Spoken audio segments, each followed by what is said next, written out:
Oh, what's this?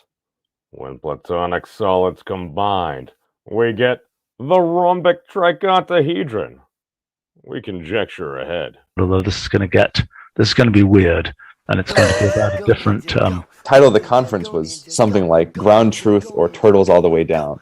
And so it seems as though there's one Ruliad. I don't think it rules them all. And it might Yeah, be instead just it, instead it, hyper Rulial Turtles All the Way Down. yes, it's on the back of an infinite number of hyperrulial turtles. Various people are commenting on the outrage of hacking the universe on a MacBook Air. Hey guys, what's going on? Memes here. So what the heck am I talking about? Yes, the tetragellogram. To be fair, you can deform jello quite well. You can occasionally eat it. I'm not a dietitian, but we conjecture ahead. What the heck is a rhombic tricontahedron? Now, we had covered the echidnahedron not that long ago, but, well, apparently they also talk about, yes. Basically, on some neutron stars, they talk about a nuclear, but that's for another video, but I digress. In geometry, the rhombic tricontahedron, sometimes simply called the tricontahedron, as it is the most common 30-face polyhedra, is a convex polyhedra with 30 rhombic faces. It has 60 edges and 32 vertices. Oh, we come up with that Euler difference of 2. Was it vertices minus edges plus faces, yada yada. I probably got that wrong. Symbols make a difference. But it is a Catalan solid in the dual polyhedra of the Icasa decahedron. Oh, dodecahedron. It is a zonohedron. Geometry, a zonohedron is a convex polyhedra that is centrally symmetric. Every face of the polyhedra that is centrally symmetric. Any zonohedron may equivalently be described as the Minkowski sum of a set of line segments in three-dimensional space. Minkowski. I hear that a lot within different physics lectures. The ratio of the long diagonal to the short diagonal of each face is exactly equal to the golden ratio. That's very important in our realm of persistence. So that the acute angles on each face measure 2 tangents raised to the -1 times 1 over the golden ratio equals tangent raised to the -1 times 2, or approximately 63.43 degrees. A rhombus so obtained is called a golden rhombus. Being the dual of an Archimedean solid, the rhombic tricontahedron is a face transitive, meaning the symmetry group of the solid acts transitively on the set of faces. It means that for any two faces, A and B, there's a rotation or reflection of the solid that leaves the occupying the same region of space while moving face A to face B. This is fascinating. I've skimmed before. I've looked into it.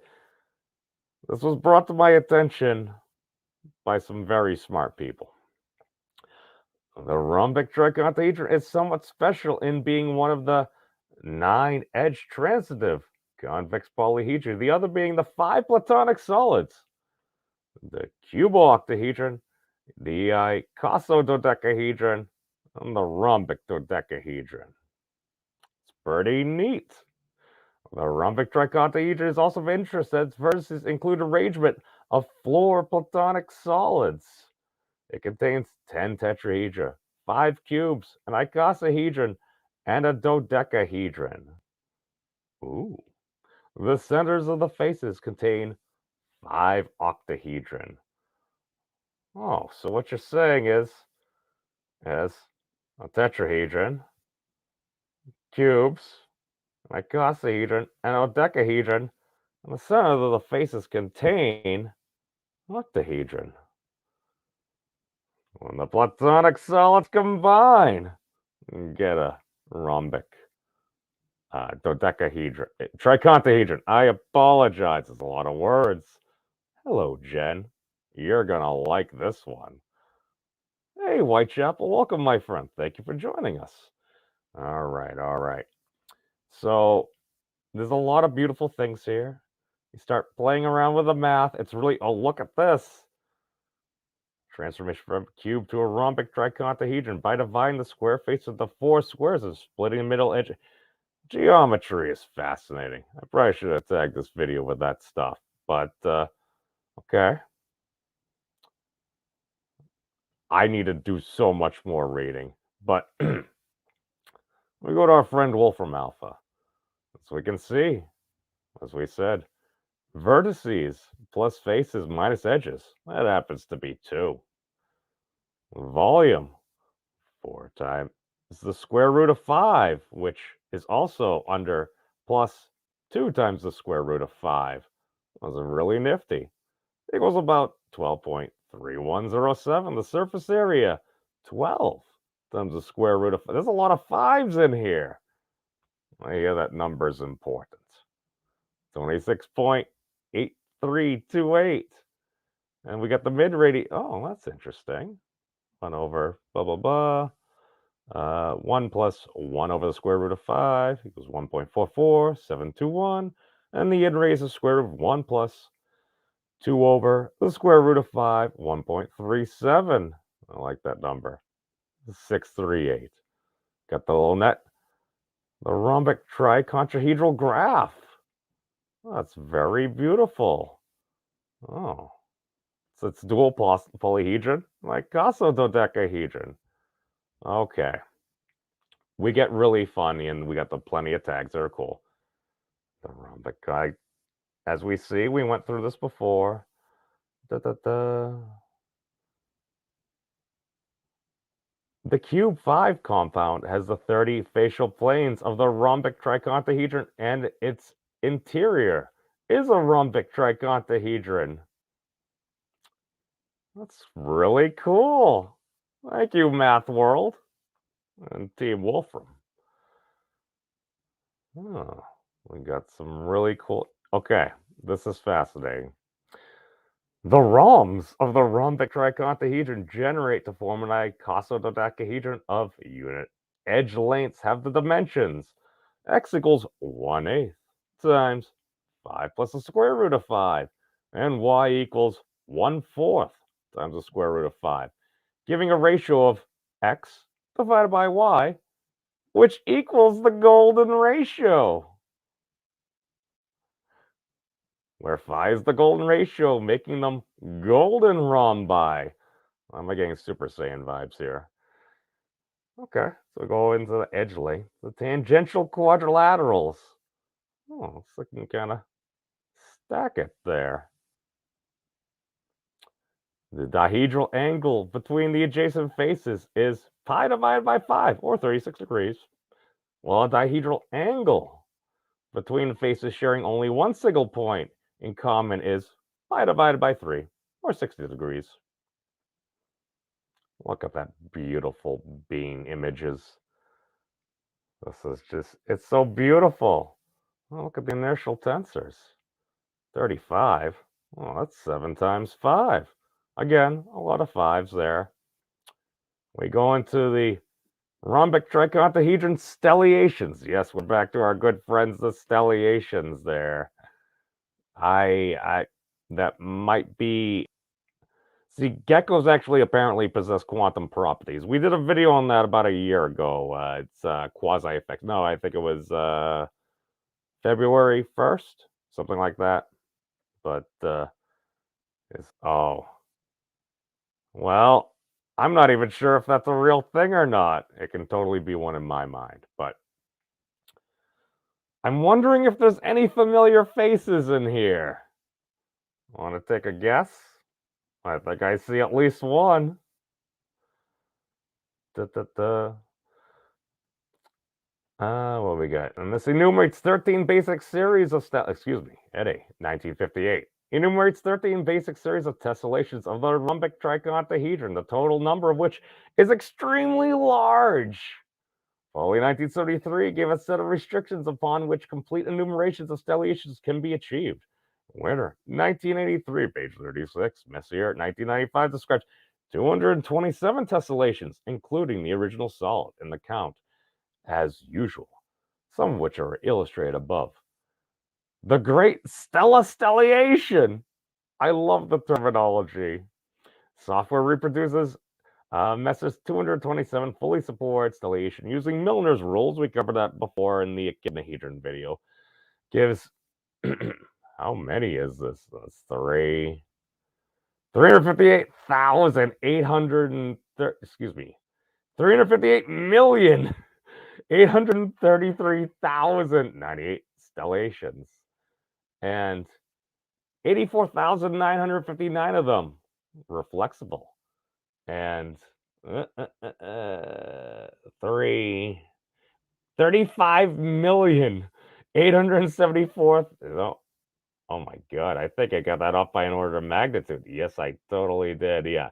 358,748,139 of them are chiral. That allows for a lot of different stuff and things. The convex cell of the dodecahedron is an icasa dodecahedron. The dual of the icasa dodecahedron is the rhombic tricontahedron. So the dual of the dodecahedron, the medial rhombic tricontahedron, is one of the rhombic tricontahedron stellations. Weinberger, 1983, page 41. Others include the great rhombic tricontahedron, the cube 5 compound, and the rhombic hexacontahedron. That's how beautiful. We go to the cube 5 compound. A polyhedra compound consisting of an arrangement of 5 cubes in the polyhedral vertices of the dodecahedron or the centers of the face of the icosahedron. The illustrations that right above shows a paper sculpture. Oh, I remember doing paper mache. It was actually pretty fun. Now, oh, what's this? It's our friend the echidnahedron. The icosahedron's maximally stellated form, to the best of my recollection. The cube 5 compound can be inscribed on the vertices of an augmented dodecahedron. First, the cube 4 compound. Yes, yes. And we get to our friend the echidnahedron there.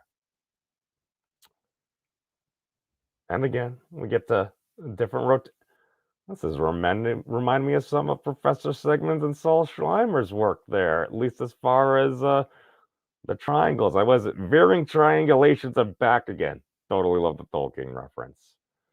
But we can go through here. I'm going to need to spend some time playing with this.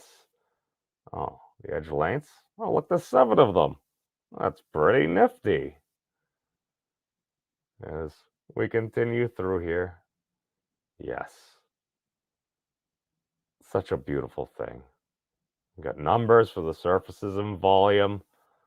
It's such a fantastic thing. I'm very glad we're here right now. But, hey, maybe we could do some of these. Hey, Kali, I can neither confirm nor deny what Professor Wolfram loves or hates. Apparently, he likes breaking things down into the simplest pieces. So I've heard. I have not used the open AI. I need to play around a little bit, but all I know is, well,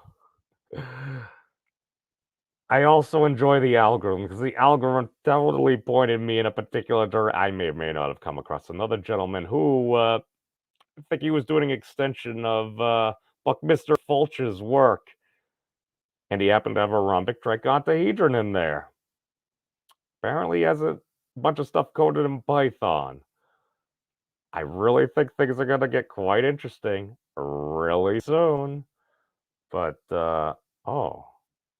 Well, from alpha, can I do that? I need to still learn more. I am going to learn to code this upcoming year. I've been saying it for the past 2 years. It needs to be done, at least in the Wolfram language. Why? Because I can. And I totally think it'll be useful. But all I know is if the AI were to potentially ever take over, if it was based on Professor Stephen Wolfram, might not always agree with it, but I think it would be fair. But that's all I got for right now. Hey, thank you all for watching. Peace out, everybody. No matter what happens, take care, especially in the Northern Hemisphere. getting cold outside. So peace out, everybody. We'll catch you next time. Have you guys checked out the Memes of Destruction's channel? He's an